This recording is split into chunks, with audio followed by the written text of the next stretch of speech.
Kapolri belak-belakan soal ketakutan penyidik tangani kasus Ferdy Sambo.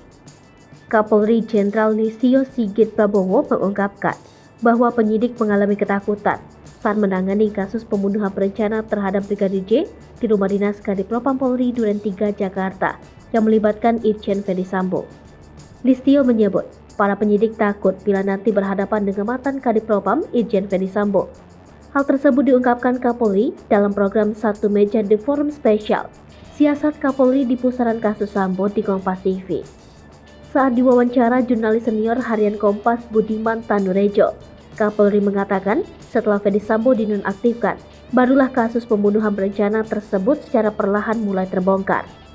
Kapolri tidak memungkiri bahwa kasus pembunuhan berencana terhadap Brigadir J merupakan pukulan bagi Polri, di mana saat ini sedang memperbaiki citra institusi.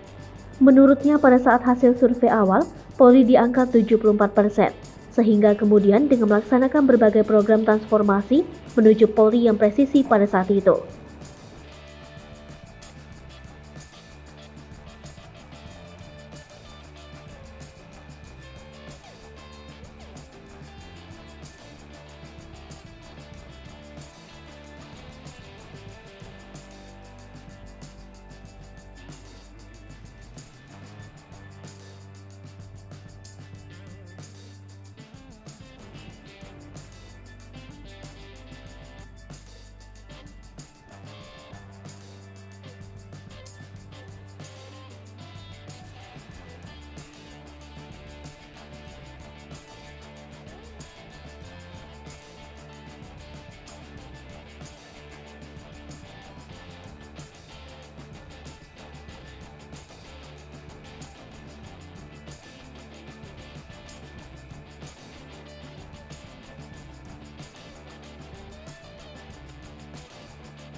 Hai pemirsa Sri Popo TV, jangan lupa komen, like, dan subscribe, serta tonton terus berita-berita terupdate lainnya